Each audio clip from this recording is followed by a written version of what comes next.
ഉമ്മീദ് എന്നാണ് ഈ ആക്ടിനെ അവർ തന്നെ ഓമന പേരിട്ട് വിളിച്ചിട്ടുള്ളത്. അതായത് unified Waqf management empowerment efficiency development act.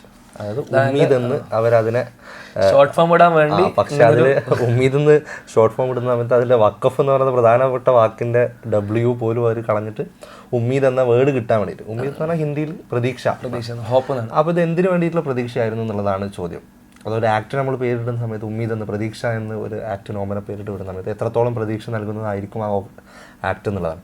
അപ്പോൾ അതിനെ നമ്മളൊരു നിയമ പരിഷ്കരണം അല്ലെങ്കിൽ ലോ റീഫോം അല്ലെങ്കിൽ അമെൻമെൻറ്റ് ആയിട്ട് ഒരു ലോനെ നമ്മൾ എന്ത് ചെയ്യുന്നു. ഇപ്പം 1995 വഖഫ് ആക്ട് വലിയൊരു നിയമ പരിഷ്കരണമായിരുന്നു അതിന് മുമ്പിലുള്ള ആക്ടിനേക്കാൾ.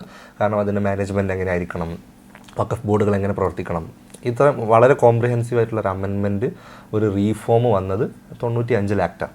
അതിനുശേഷം 2013 ആക്റ്റും ഒരു നിയമ പരിഷ്കരണമായിരുന്നു. വലിയ മാറ്റങ്ങൾ അതിൽ വന്നു. അത് നമ്മൾ ഈവൻ നോൺ മുസ്ലിംസ് അടക്കമുള്ള ആളുകൾക്ക് വഖഫ് ചെയ്യാം എന്ന് പറയുന്ന പരിഷ്കരണമൊക്കെ വരുന്നത് വിശാലമായ ലീഗൽ പ്രശ്നങ്ങളെ, ലീഗൽ ചോദ്യങ്ങൾ ഉത്തരം ചെയ്യുന്നതായിരുന്നു ഈ പരിഷ്കരണങ്ങളൊക്കെ.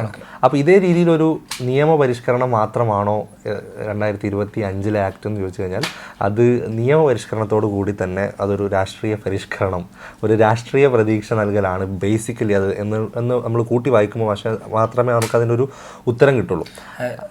ആ രാഷ്ട്രീയ പരിഷ്കരണവും രാഷ്ട്രീയ ഹോപ്പും ഈ ന്യൂനപക്ഷങ്ങളിലെ ഏതെങ്കിലും വിഭാഗങ്ങൾക്കോ അല്ലെങ്കിൽ സമൂഹത്തിലെ അടിസ്ഥാന വിഭാഗങ്ങൾക്കോ ഒന്നും അല്ല. അവർക്ക് തന്നെ അത് ബേസിക്കലി അവർക്ക് തന്നെ നഷ്ടപ്പെട്ടു പോയ, അതായത് വലതുപക്ഷ ഗവൺമെൻറ്റിന്, RSSന്, BJPക്കൊക്കെ നഷ്ടപ്പെട്ടു പോയ പ്രതീക്ഷ, അവർക്കുണ്ടായ നിരാശയിൽ നിന്ന് ഒരു പ്രതീക്ഷ നൽകുക എന്നുള്ള ഉത്തരം. അത് എങ്ങനെ നമ്മൾ കണക്ട് ചെയ്ത് വായിക്കാമെന്ന് ചോദിച്ചു കഴിഞ്ഞാൽ, ഒരു പക്ഷേ 2025 കൂടി ഇന്ത്യയെ ഹിന്ദു രാഷ്ട്രമാക്കണമെന്ന RSSൻ്റെ പദ്ധതിയിൽ അവർ 3 പ്രധാനപ്പെട്ട സംഗതികൾ. ഒന്ന് ബാബരി മസ്ജിദായിരുന്നു, അയോധ്യ. രണ്ടാമത്തത് ആർട്ടിക്കിൾ 370 കശ്മീർ ആയിരുന്നു. മൂന്നാമത്തത് യൂണിഫോം സിവിൽ കോഡായിരുന്നു. അതിൽ 2 ഓൾറെഡി എക്സോസ്റ്റഡായി.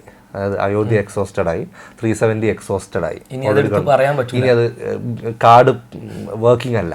അപ്പോൾ ഇനി പുതിയതായിട്ട് എന്ത് ടേബിളിലേക്ക് എന്താണെന്നുള്ളതാണ് അവിടെ ഏറ്റവും കണ്ടൻഷ്യസ് ആയിട്ട് അല്ലെങ്കിൽ ഇങ്ങനെ ഉപയോഗിക്കാൻ പറ്റുന്ന അൺഎൻഡിങ് ആയിട്ട്, അതായത് കുറേ കാലം ചേൺ ചെയ്യാൻ പറ്റുന്ന ഒരു ടോപ്പിക്കായിട്ട് ഒരു ഫൈൻഡ് ഔട്ട് ചെയ്തൊരു സാധനമാണ്. അപ്പോൾ ഇത് ഞങ്ങളുടെ പുതിയ പ്രതീക്ഷയാണ് ഉമ്മീദ്. ഇങ്ങനെ നോക്കുന്ന സമയത്ത് ആ കാർഡിൻ്റെ ഏറ്റവും അത് വർക്ക് ചെയ്യുന്നുണ്ടോ നോക്കിയതാണ് എവിടെ മുനമ്പത്ത് ഇട്ടിട്ട് നോക്കിയത്. അപ്പം അത്ര മാത്രമേ അതിൽ മുനമ്പത്തുകാർക്കൊരു പ്രതീക്ഷയില്ല. അതിലുള്ള പ്രതീക്ഷ മുഴുവൻ ഈ വലതുപക്ഷക്കാർക്ക് മാത്രമാണ്. മുനമ്പത്തുകാർക്കുള്ള പ്രതീക്ഷയല്ല, വലതുപക്ഷക്കാർക്കുള്ള പ്രതീക്ഷയായിരുന്നു.